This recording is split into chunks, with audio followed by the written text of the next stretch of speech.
Mornings in Fairview Town always begin at the hospital nurse's station. Rebecca Brown was carefully answering her colleague Nancy's questions while checking patient charts. "Rebecca, wasn't your sister's engagement party this weekend? Did you have a good time?" Rebecca offered a faint smile. Behind that smile, unspeakable emotions were hidden. "Yes, I suppose so." In truth, the party had been nothing but torture for her. Rebecca's sister April was known as the town beauty, now engaged to promising investor Marcus Coles. April's radiant smile and perfect figure were like magnets, drawing all eyes in any room. When people spoke of the Brown girls, it was always beautiful April and, oh yes, Rebecca the nurse too. In a small town like Fairview, secrets might as well not exist. In the evening, after finishing her shift, Rebecca drove to her parents' home. Their house sat on a hill overlooking town, a handsome two-story home that testified to her father William's success with his construction company. As she opened the front door, she could already hear her mother Mary's voice coming from the kitchen. That's right, April was given handmade lace from Marcus's mother as a gift. It's a family heirloom that's been passed down for generations. She seemed to be talking to someone on the phone. Rebecca quietly removed her shoes and cleared her throat to announce her presence. "Oh, Rebecca's home." "Yes, let's talk later," Mary said, ending the call and looking up at her daughter. "You're early today." "Yes, someone covered for me," Rebecca answered, looking tired. "Anything I can help with?" "No, dinner's already prepared. April has gone with Marcus to make final arrangements at the restaurant. For the wedding dinner, you know." Rebecca simply nodded. April's wedding had become an unavoidable topic in this house. At dinner time, gathered around the large dining table were Rebecca, her parents, and April and Marcus, who had returned late. Marcus Coles was a charming man, always dressed in perfect suits and possessing an engaging smile. "So tell me more about this new investment opportunity?" William asked Marcus during the meal. "Of course. There's actually a new development in the Asian market." William and Mary listened intently to Marcus's explanation. April placed her hand on his arm, gazing proudly at her fiancé. Only Rebecca, sitting at the edge of the table, seemed disconnected from this family circle. "Rebecca, how are you doing lately?" Suddenly, her mother's gaze turned to her. "Fine. The hospital is busy, but—" "Hey, Rebecca," April interrupted. "Have you decided on a dress for the wedding yet? Just don't choose black. It's like a funeral dress and brings bad luck." "Not yet. But don't worry, I won't ruin your special day," Rebecca replied with subtle sarcasm. After dinner, Rebecca tried to help with the cleanup, but her mother brushed her off with a casual, "It's all right, I'll do it." In the living room, April was enthusiastically explaining interior design plans for her new home to Marcus and their parents. Rebecca quietly climbed the stairs to her old teenage bedroom. Entering her room, Rebecca stood before the mirror, examining her reflection. Unlike April's golden blonde hair, hers was ordinary brown. Her eyes didn't particularly sparkle, and her figure was the plain one among the sisters.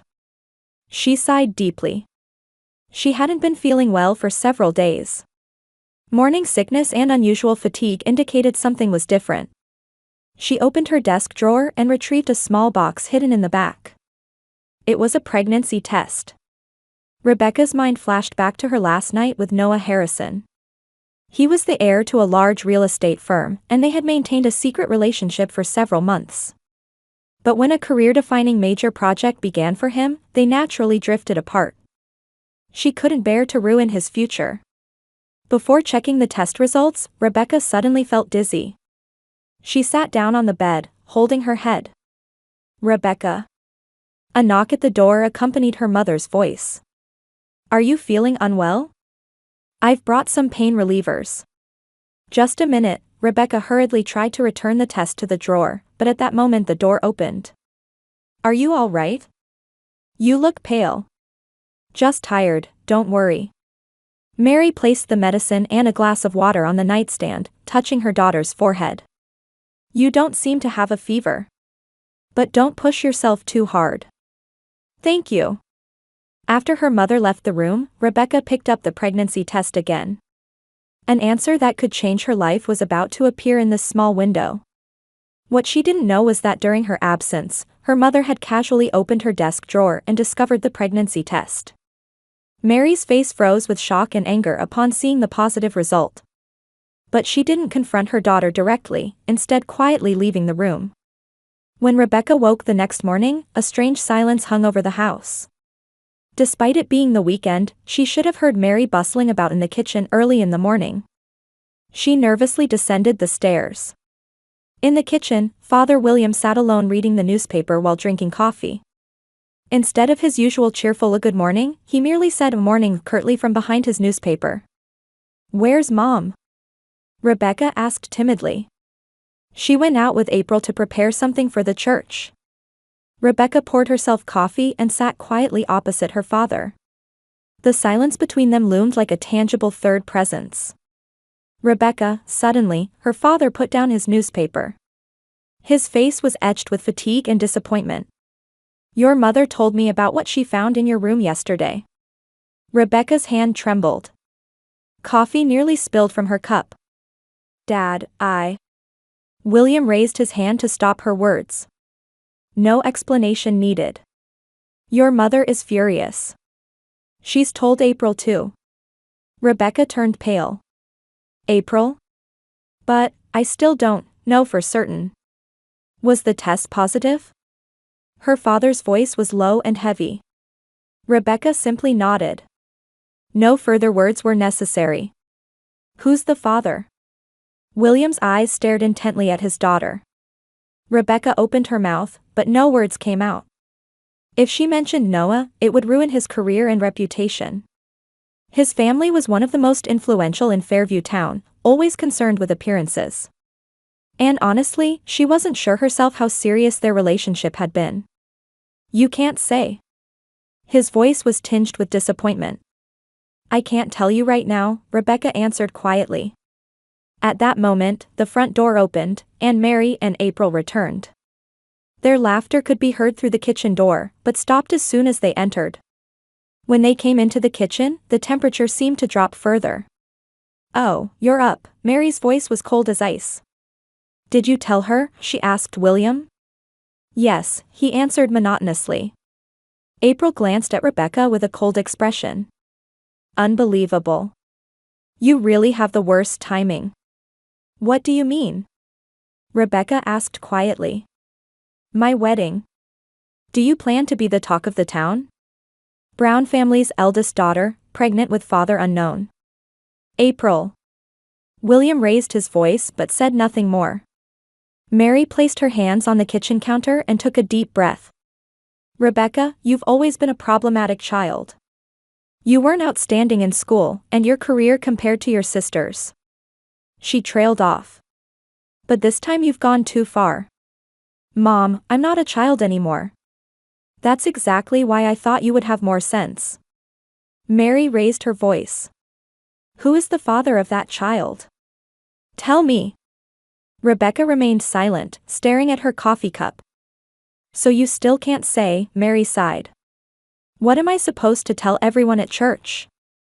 The pastor's wife has already been asking why you haven't been attending lately." "Just tell them a lie," April said. "Say she's on an extended business trip or something. At least until after the wedding." "Yes," Mary quickly agreed. "That's good. Rebecca, could you please keep a low profile for a while? Especially in front of Marcus's family and friends." Rebecca just sat there stunned. Just moments ago, she had wanted to discuss her pregnancy with her family. If not support and understanding, she at least thought they had a right to know. But now, she was being treated solely as the family's shame. Over the next few days, the Brown household was wrapped in a strange tension. Rebecca left for work early and returned late. She was trying to minimize her time at home.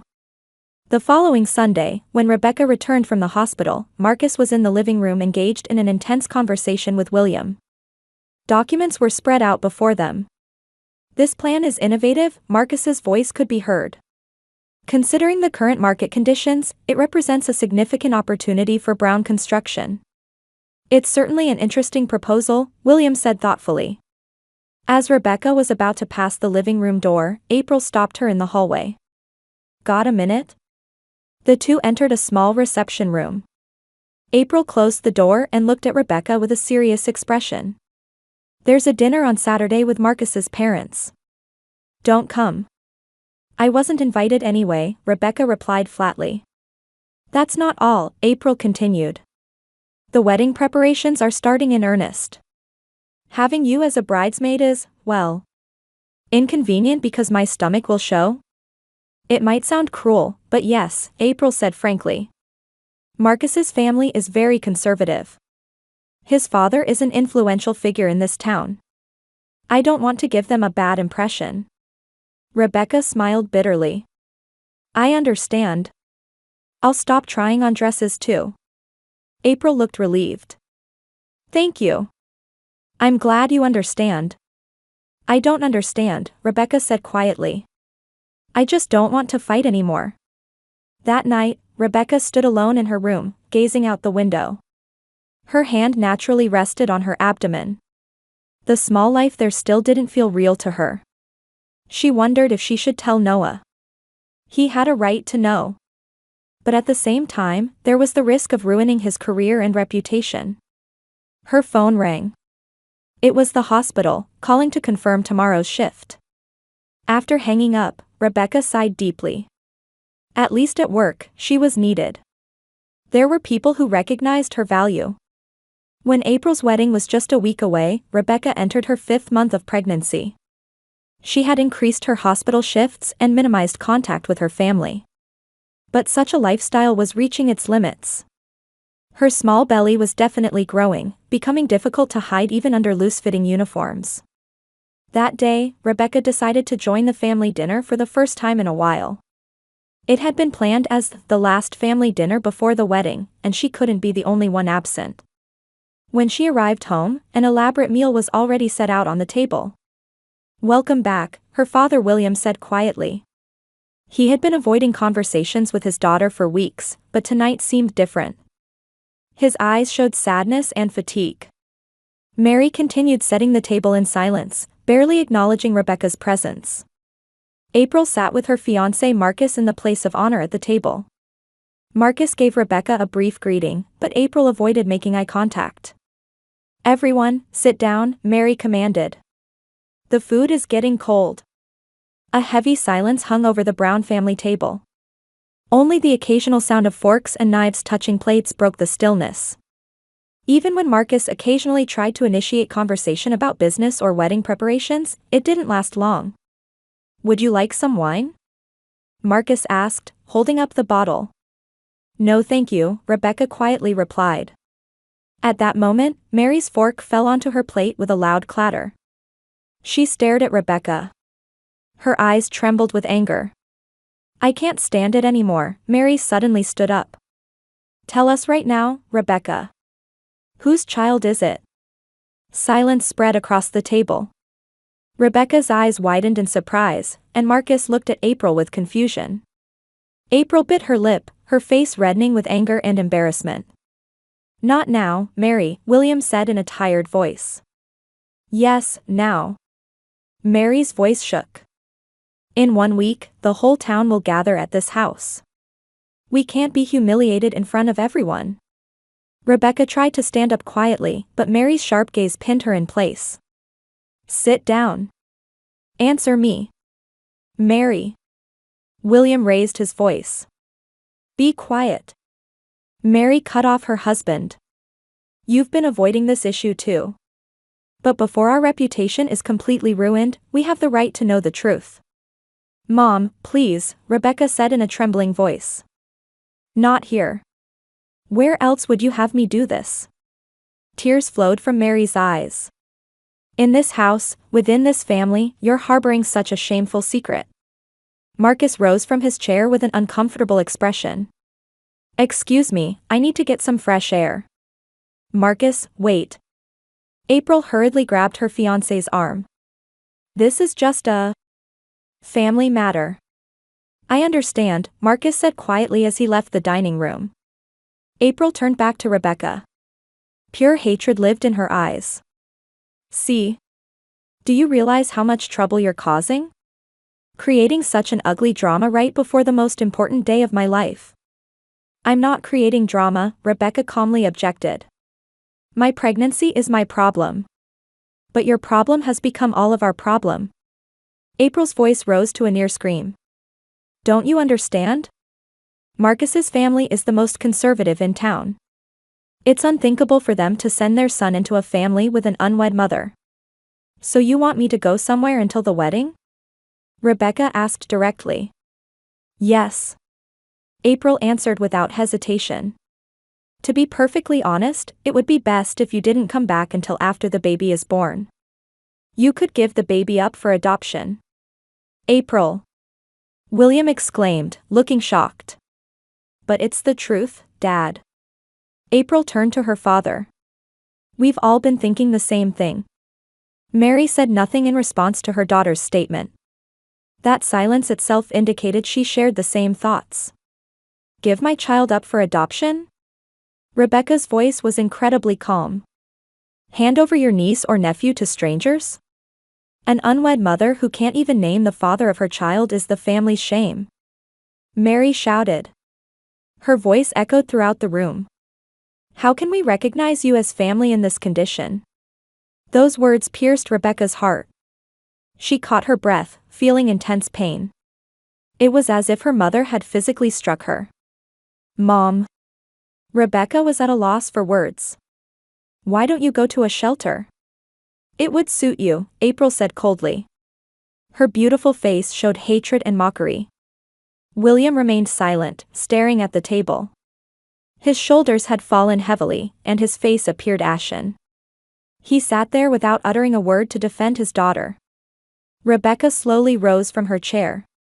All emotion had drained from her face. I understand, she said quietly. I'll leave. Rebecca. William weakly called out, but no further words followed. Rebecca left the dining room, went upstairs, and headed to her room. Her movements were automatic, as if remotely controlled.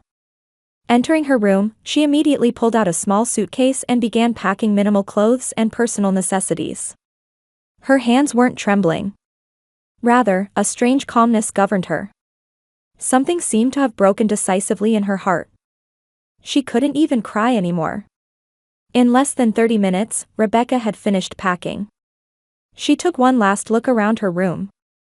This space filled with childhood memories was no longer a safe place for her. She took a deep breath, picked up her suitcase, and descended the stairs. In the entrance hall, none of her family was waiting for her. From the dining room came April's voice and Mary's comforting words. Her father's voice was not to be heard. Rebecca quietly opened the door and stepped into the darkness of night. While she loaded her luggage into the car, no one emerged from the house. Before starting the engine, Rebecca looked up at her childhood home one last time. From a second-floor window, she could see her father William looking down at her. His expression was hidden in shadow, but his posture revealed deep regret and helplessness. Rebecca gave a small nod and started the car. She drove away without looking in the rearview mirror, her gaze fixed straight ahead. Her hand naturally touched her stomach. It's going to be all right, she whispered. We can make it, just the two of us. On her way out of town, Rebecca's mind organized what she needed to do next. She headed toward an apartment managed by a former colleague. There, she might be able to rent a room inexpensively for a while. A year passed, and Rebecca was living with her daughter Emma in a small apartment on the west side of town. The cramped ground floor room had only a view of the parking lot, but she took pride in calling it home. Continuing her work at the hospital while desperately trying to be a good mother, she led exhausting but fulfilling days. For Rebecca, who worked many night shifts as a nurse, finding childcare was difficult.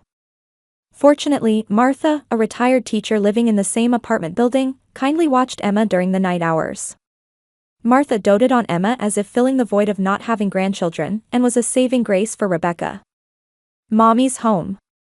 Rebecca leaned over Emma's crib and gave her a soft kiss. Emma was now 10 months old, but already strongly resembled Noah. Especially her eye shape and nose bridge were like miniature versions of his. You did well today too, Martha smiled and said. How are the birthday party preparations coming along? Tomorrow was Emma's first birthday. Rebecca had prepared a small cake and balloons, planning a modest celebration just for the three of them. Thank you, Martha. Everything's ready, Rebecca smiled tiredly. Let's start at 3 tomorrow. I'll only be working the morning shift. After Martha left, Rebecca gazed at the sleeping Emma, quietly reflecting on the past year. She had not contacted her family since leaving home. In the first few weeks, her mother had left several angry voicemails, but she hadn't responded. She'd heard town gossip that April's wedding had gone smoothly. Since then, all connections with the Brown family had been severed. The same was true for Noah. His company had successfully completed a major project, and he had been featured in a business magazine as one of the under 30 success stories. Rebecca had watched his career success from afar, without letting him know about Emma. While having a simple dinner in the kitchen and checking the list for tomorrow's party, suddenly there was a knock at the door. The clock showed 9:30 p.m. Who is it? Rebecca asked cautiously. Police. Are you Rebecca Brown? At those words, Rebecca's heart leaped.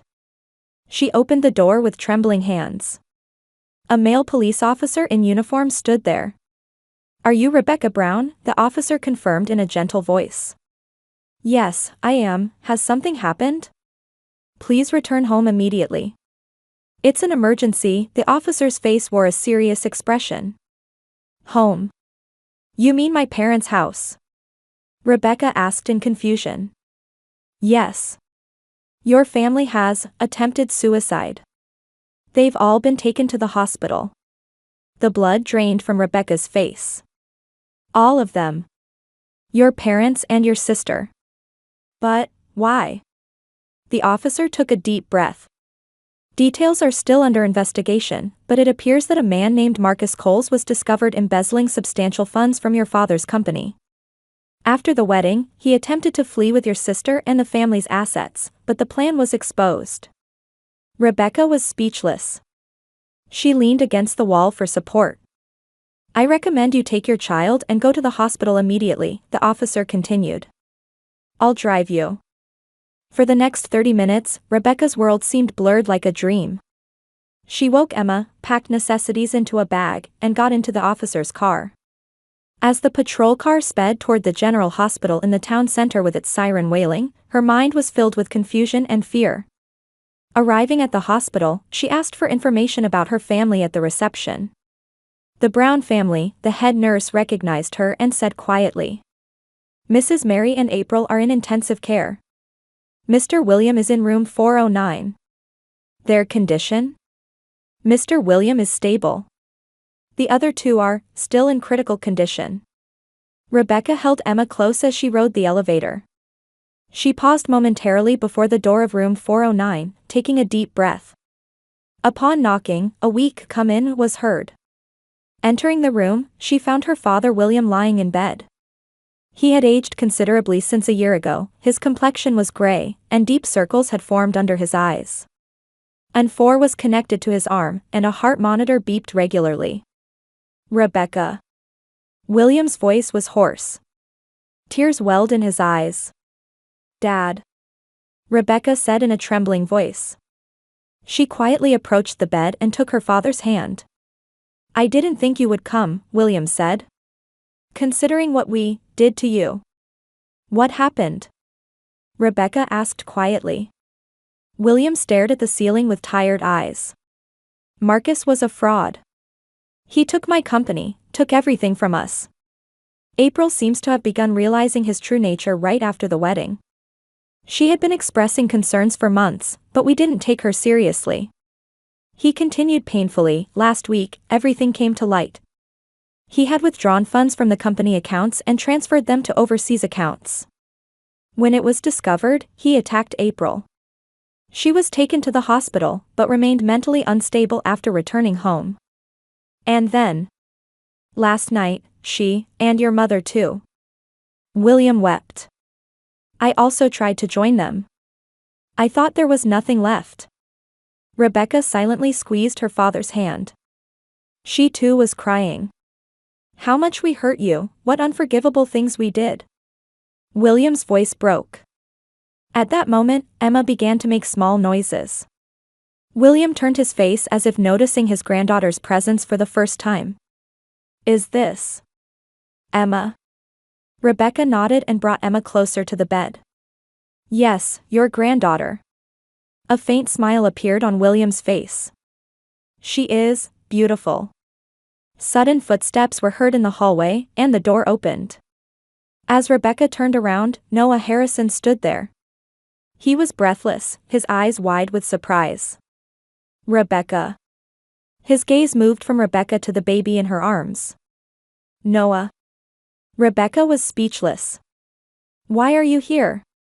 Noah stepped into the room and quietly explained, it was our company that discovered Marcus's fraud. He had been using similar tactics with multiple businesses. I reported it to the police. He approached Emma, looking at her with disbelief. Is she your daughter? Rebecca said quietly. Shock crossed Noah's face. Why didn't you tell me? I had a right to know. I didn't want to ruin your career, Rebecca answered honestly. You had opportunities. I didn't want to take that away from you.